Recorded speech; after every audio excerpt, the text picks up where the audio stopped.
Барлықтарыңызға сәлем, менің каналыма қош келдіңіздер. Бүгін сіздерге осындай нағыз шоколадты кекстің рецептісін ұсынамын. Каналыма тіркеліп лайк басып кетіңіздер. Ең алдымен 150 грамм бөлме температурасындағы сары майға 150 грамм қантымызды салып, жақсылап араластырып аламыз. Үстіне 1 чай қасық тұзды салып, тағы да жақсылап араластырып аламыз.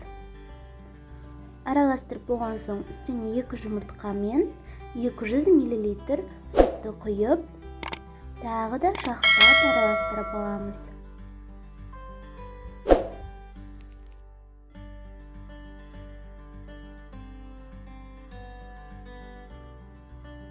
Болған соң 200 грамм ұн, 40 грамм какао және 1 чай қасық қобсытқыш салып, електен міндетті түрде өткізу керек.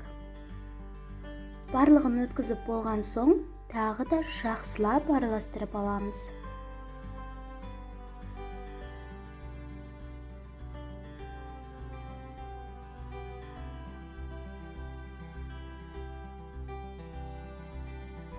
Араластырып болған соң, үстіне кез келген қалағаныңызша шоколад салсаңыздар болады.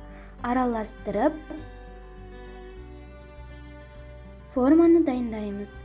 Форманы дайындап болған соң, үстіне 2 қасықтан салып, 180 градуста қызып тұрған духовкаға 15-20 минутқа пісіріп аламыз.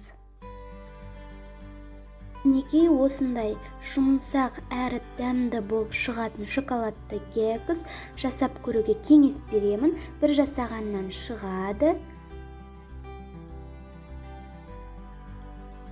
Іші осындай жұмсақ, пушистый болып шығады.